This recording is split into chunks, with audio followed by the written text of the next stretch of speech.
김포공항도 이른 아침부터 귀성객들로 북적이고 있다고 합니다.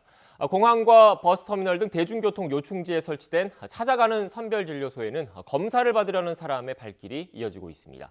현장에 취재기자 연결하겠습니다. 엄윤주 기자. 네, 김포공항 선별검사소에 나와 있습니다. 네, 먼저 그곳 분위기부터 전해주시죠.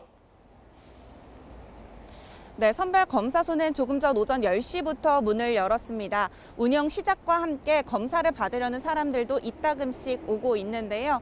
혹시나 하는 마음에 여행을 떠나기 전 검사를 받으러 오는 사람들도 있었고요.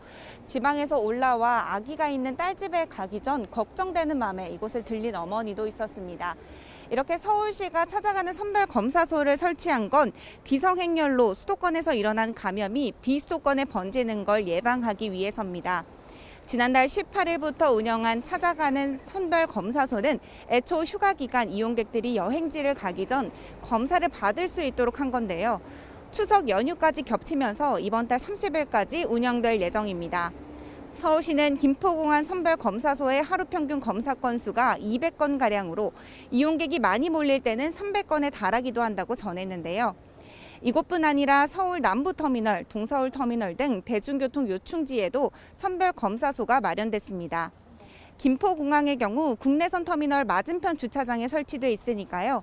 고향으로 향하기 전 혹은 여행 떠나기 전 잠시 시간 내서 검사 받아보는 게 좋을 것 같습니다.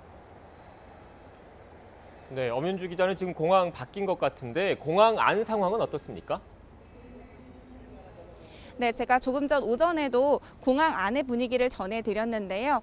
아무래도 항공편이 이른 아침 시간대에 많이 몰려있다 보니까 출국장 앞에는 긴 대기줄이 만들어지기도 했습니다. 공항 안이 대체로 다 붐비는 모습이었는데요. 대부분 가족과 연인 단위 이용객들이었는데 나홀로 기성객들도 눈에 띄었습니다.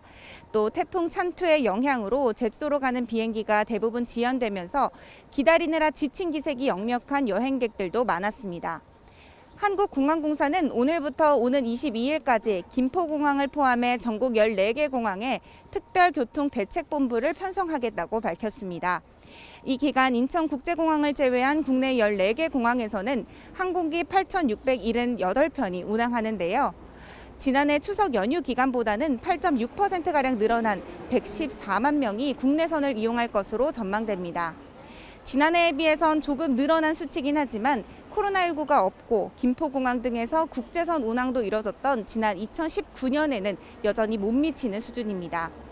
그래도 지난해보다 들썩 있는 공항 분위기에는 높아진 백신 접종률이 한몫한 것으로 보입니다. 앞서 정부는 백신 예방접종의 속도가 붙고 거리 두기에 대한 시민들의 피로도가 높아지자 추석 연휴 기간 전국의 접종 완료자를 포함해 최대 8명까지 모일 수 있도록 완화했는데요. 그래도 전국 각지에서 사람들이 모이는 만큼 공항 측에서도 방역에 더욱 신경 쓰고 있습니다. 특히 수도권 이용객들이 주로 찾는 김포공항은 여객터미널을 매일 소독하고 모든 출발장에서 발열 체크를 거친 사람만 항공기에 탑승할 수 있도록 하고 있습니다. 지금까지 김포공항 선별검사소 앞에서 YTN 엄윤주입니다.